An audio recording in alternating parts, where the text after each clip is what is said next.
on this conversation. So there's hedging possibly, there's trading as well. Is it also the cleanest way of price discovery on various currencies globally? Yeah, that is precisely I wanted to convey. Whilst I agree with the other panelists that the currency futures volume today, even if you look at in India as well as in the global markets, they are close to anywhere between 13 to 15% of the OTC volumes. And in India especially, we have seen a very good growth in the currency futures segment.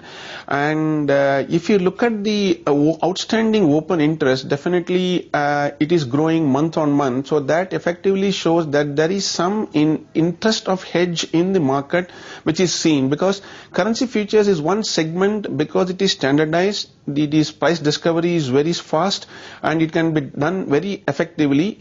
You are seeing individuals, importers, exporters, MSMEs and SMEs participating in this. So we are actually seeing that happening, and if you look at the outstanding Y, it's close to around $900 million. So $900 million outstanding Y is definitely a good amount to reckon for anybody to enter the market, hedge and get out at any point of time.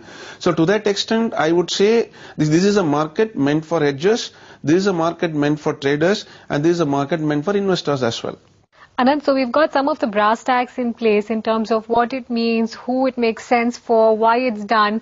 But the key question, I guess, to use a tool like this is how do you go about it? So how do I go about currency trading or currency futures trading?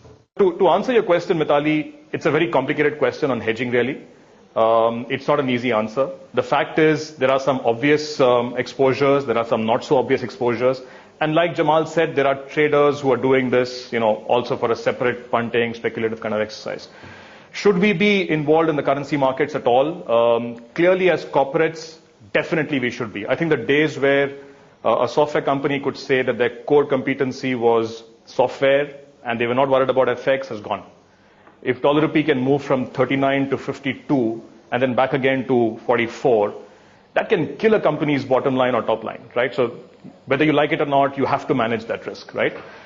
Even at an individual level, I think the time for us to seriously consider investing at least a part of our savings in overseas markets, merely as a means of diversification of our total little nest egg that we have, I think that time has come. Otherwise, the fact is this market is extremely volatile.